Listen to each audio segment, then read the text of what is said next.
NVIDIA just reported earnings and their stock jumped over 25% in a single day. Are they the AI rocket ship that you should be investing in?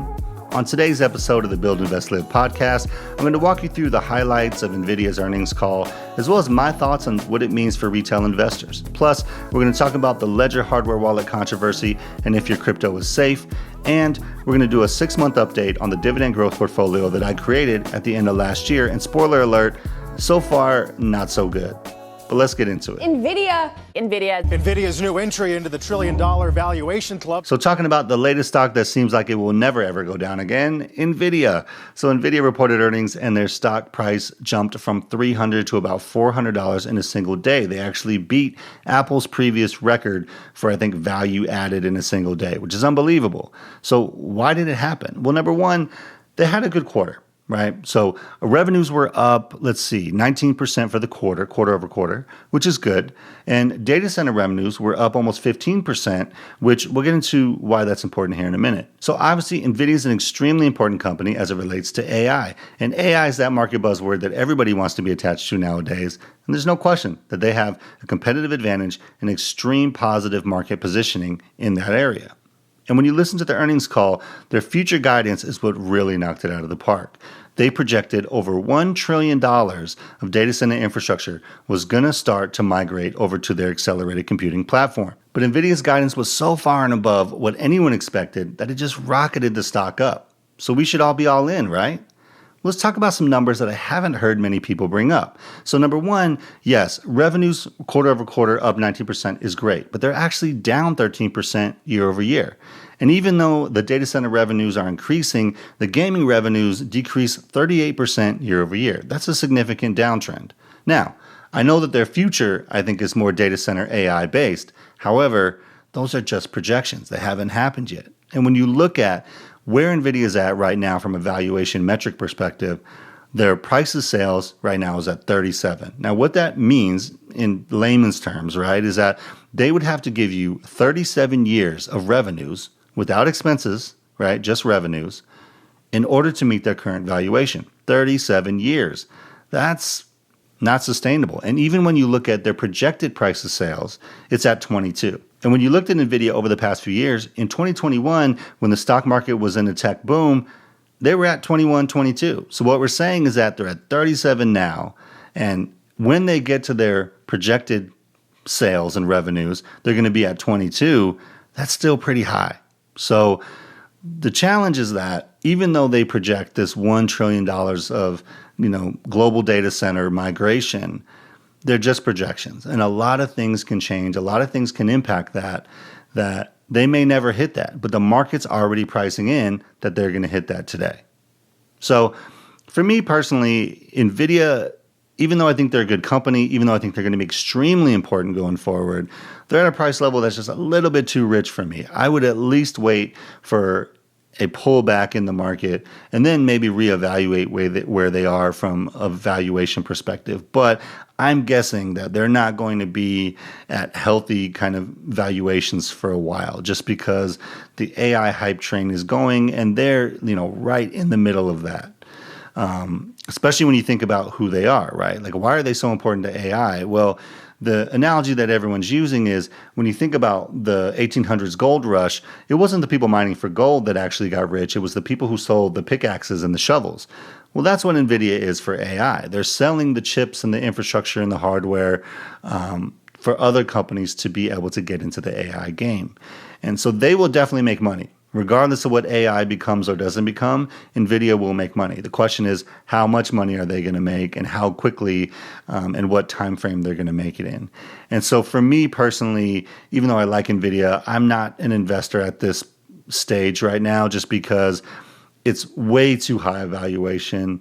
All those valuation metrics are so far over their skis based on their guidance and projection, and we'll just have to see what happens. Now, that may mean that I miss out on NVIDIA, right? And that's okay. I think at the end of the day, we all have to have our own methods that we're comfortable with to help keep us out of these crazy kind of situations where we FOMO and then lose money. That's happened to me before. I'm sure it's happened to you before, where I think I bought Tesla at the top and it died. I think I bought Square at the top and it died. And part of that was my own ignorance. But part of it was exactly this, is that it had run up a lot. I believed in the company, but I didn't necessarily look and believe in the valuation metrics. And that's what I'm doing differently nowadays. So, NVIDIA, here's the reality, right? I looked at NVIDIA in January. We've all known that NVIDIA has been an extremely important AI company for a while. I looked at them in January and I thought that they were overpriced in January, so I didn't invest. And they've tripled since then. So it's not a perfect science, right? We look at these things, we do the best we can, and we try to make decisions based on our own beliefs and values and the type of investor we want to be. And you're going to miss some. So that's kind of where NVIDIA's at. For me personally, I'm not going to be investing, but I am going to be watching.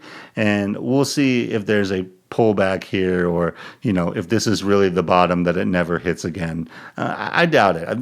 Again, nothing ever goes up and down in a straight line. But if you're interested in NVIDIA, I would probably wait till the valuation metrics look more reasonable, especially since it's mostly just based on future guidance and projection at this point. All right, so let's talk a little bit about crypto. If you've ever bought crypto and you've ever stored it in a hardware wallet, there's a good chance that you probably know who Ledger is, or you probably bought a Ledger because I think it's the most popular hardware wallet in the world. So Ledger made some waves over the past couple weeks with a new feature that they were going to roll out called Ledger Recover. And the idea behind it was that they were going to offer a service where they basically split your seed phrase into 3 encrypted shards. Shard is just like a piece of data. They would split it into 3 encrypted shards. They would be stored in 3 different places. So basically one would be with Ledger, and I think the other 2 would be with custodians that they're partnering with. The idea being, if you ever lost your seed phrase, you ever lost your device, you could reach out to Ledger and get an encrypted seed phrase back from them so that you wouldn't lose your crypto. Sounds great, right? Well, the problem with this, and the reason why it caused so much controversy, is because the whole point of a hardware wallet was to keep your seed phrase and private keys offline, and that you had to have the physical device in order to be able to access your crypto.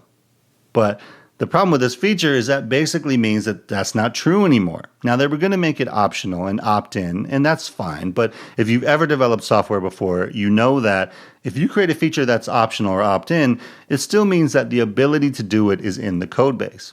So you can have a bug, you can get hacked, whatever. The ability to do it is there. So it opens up a vulnerability that maybe didn't exist before. So this caused a bunch of concern online. Crypto Twitter is known to be, very balanced and not overreact at all. I'm kidding, that's sarcasm.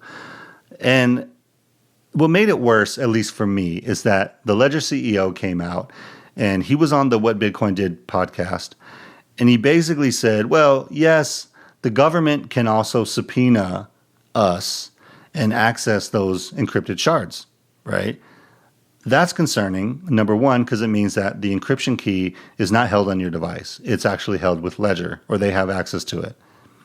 And so that was one of the big questions for me, because if the encryption key was still going to only be on my device and the encrypted shards are just going to be out in the cloud somewhere, but nobody could decrypt them, then it's not great, but it's maybe workable. But when he basically admitted that, yes, a government can subpoena them and then they can provide them your seed phrase, that to me is really bad. And it kind of, even made it worse because he kind of tried to minimize it by saying, well, that's only in cases where something really bad happens, murder, drugs. That's a very naive view, in my opinion. The whole reason that Bitcoin exists is to be money outside of governments and banks or central banks. So at some point, it's going to be something, if it ever reaches the level of importance that people think it will, then it's going to be a target of governments, right? It's already been a target of some governments in the world, not all of them. And if it ever becomes a target of like the US government, then of course they're going to use that power to subpoena and be able to get at people who hold crypto or hold Bitcoin. So I think that's an extremely naive view. Now, I don't want to completely bash on Ledger because I understand why they might have thought this was a good idea at first. So if you look at it from their perspective, they're a company that probably gets so many questions and requests of people who misplace their seed phrase, right? I lost my seed phrase, I lost my device, can you help me get my crypto back? I'm sure they get hundreds of those, maybe a day, right? So in their mind, they're probably thinking, hey, people need this clearly. We know because we see the requests and the questions for help. And this is a service that we can provide and maybe charge for, right? So add some revenue, we'll partner with people, we'll encrypt it all so that it's relatively safe, and we're going to help probably who their core customer is. I would imagine that most of their customers are probably not OGs or people who really understand what a hardware wallet's for, right? So from a business perspective, from a company strategy perspective, you can see why they might have thought that was a good idea. The problem with that approach is that it really negates the whole reason for their product in the first place. Like, you've now introduced so much trust into this process where the whole point of that hardware wallet initially was to reduce the amount of trust that you needed in a custodian. But if you have a hardware wallet and the government can subpoena them to get your seed phrase whenever they want and move your crypto, what is the point of the hardware wallet? It's pretty crazy. And this is what I think a bigger issue is when it comes to Bitcoin and when it comes to crypto. And I know I've been a believer in this space for a very long time. My views over time, like anyone, change and evolve and, morph. And I've seen the ultra religious kind of crypto view of we're going to change the world, we're going to eliminate all governments and central banks and all this nonsense. It's not that I don't believe that those are good ideas. It's not that I believe that, a central bank is good or governments are good, but all I have to do is look at this type of issue to see one of the biggest hurdles in mass adoption of Bitcoin or mass adoption of crypto. In order for Bitcoin to provide the utility that it was made to provide, which is money outside of governments and banks, you have to be able to self-custody, right? And in reality, you really should be running your own node. But I'm not even going to get into that. That's a layer above even what I'm talking about. But if you can't self-custody your own Bitcoin, you're not really getting the benefit of it. Like, you may get investment gains as long as all the governments allow you to invest in it and to buy and sell it, right? Which we don't know if that's going to change. But they're already making it difficult. So if you've ever tried to do taxes related to Bitcoin or crypto, it's terrible. In the US anyway, they treat it as property. So every transaction that you make is basically a taxable event. It's a nightmare. And they're adding KYC or even more KYC into the exchanges. At least that's what we're hearing. It was already bad enough. So basically anything that you did was going to be KYC. I think in the future, what they're pushing for is any external wallet that you send to also needs to have KYC, which, number one is nonsensical. It makes no sense, but they want more control over it, right? This is the whole point. So the challenge, I think, for Bitcoin and crypto in the future is if the majority of people, let's say retail investors, are not willing or able to self-custody themselves, then it kind of negates the possibilities of this, right? Because a government ban or government overreach can easily knock them out of the market, or at least make it so difficult for them that they don't want to deal with it anymore. And that, I think, is one of the biggest challenges to this, is that even though what Bitcoin can provide is amazing, the amount of people who would be willing to actually use it in that way, I think, is relatively small. And so the question will be, is it going to maintain more of a niche status because the majority of people just aren't willing to take that much risk of self-custodying their own net worth, their own assets? And to me, this issue with Ledger kind of highlights that. The whole reason they created this feature is because people asked for it or people needed it. So if that's how people are when it comes to crypto, it means that it's only going to be as good and as important as governments allow it to be, which is almost antithetical to why Bitcoin was created. So anyway, I know it sounds like I'm a Bitcoin bear. I'm not. I love Bitcoin. It's actually an amazing piece of technology that has the utility that it claimed it wanted to have. It's just that you have to be a relatively technical user in order to actually realize that, at least today. Maybe that'll change over time. But I think we're a lot farther away from that than people realize. If you go online, you go on Bitcoin Twitter, it's, a bunch of people saying all this religious stuff about, how Bitcoin's going to take over the world and it's inevitable and all this nonsense. That's religion. That's not investing, right? And I'm not here for the religion. So at least for me, it's one of those things where, yes, I think everyone should own some Bitcoin because you never know what's going to happen with any government in this world, but especially if you're in the US, I think we can all agree it's a little bit more volatile from a political perspective than maybe it's ever been in our lifetimes. So it's good to have some insurance. And what Bitcoin is to me is insurance of if you need money that's outside of the system for any reason at one point in time, you have it. But again, you have to know how to use it outside of the system. And I think that's where the challenge is going to be. So tying this back to the ledger issue, is your crypto safe? I think the short answer is it is for now, because I think they actually stopped the rollout of this feature. They're going to open source their stuff so everybody can check it and just try to build some confidence back. And, at least for me, I've promoted Ledger in the past because I think for newbies who want to hold more than Bitcoin, I thought it was the best option. I used it myself for years. Now I don't know that I'm going to be promoting it. I think this is a dangerous update. I do think that it negates the whole reason for having a ledger, the whole reason for having a hardware wallet.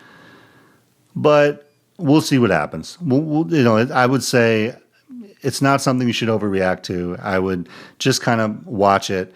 Once that is released, then I think you have to make a decision on if you feel comfortable, especially if you have a significant amount of crypto on your ledger, if you feel comfortable having it there. Now, if you're Bitcoin only and you only hold Bitcoin, then I strongly recommend Cold Card. That's actually my favorite hardware wallet.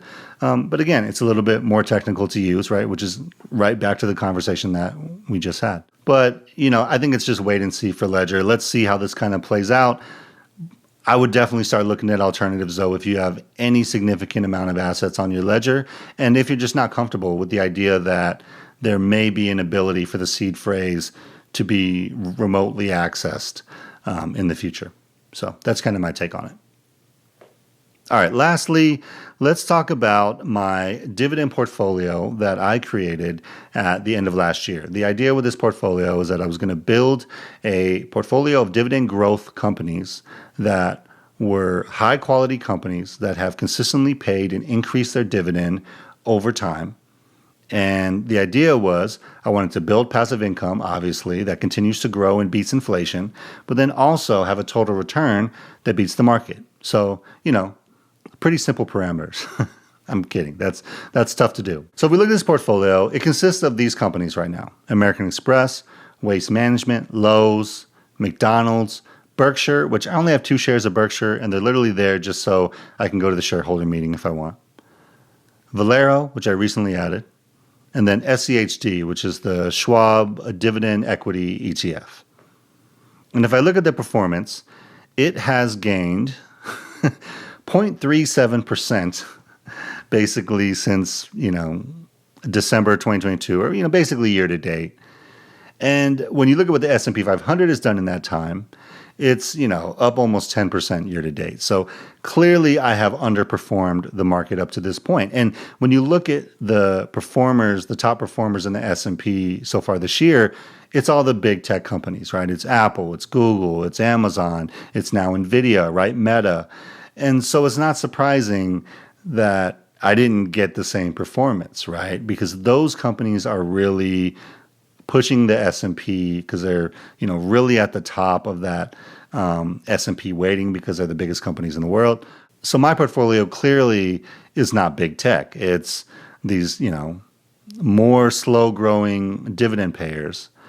And so I'm definitely not going to see that same performance, at least yet.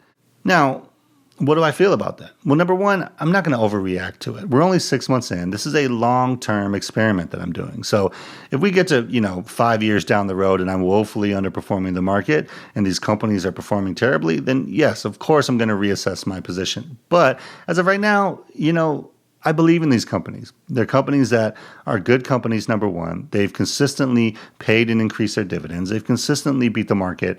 And I think they can do it again. And if you're really going to be an investor in individual stocks, you have to realize that sometimes the market's going to ebb and flow in a way that you don't expect or that you don't even agree with. But that's where the conviction comes in, right? And if that's not something that you want to do, that's something that's uncomfortable for you, that's okay. That's why those index funds are great. Like, we still invest in index funds. Like, my wife's retirement account is basically all S&P 500 index. That's what my account was when I started.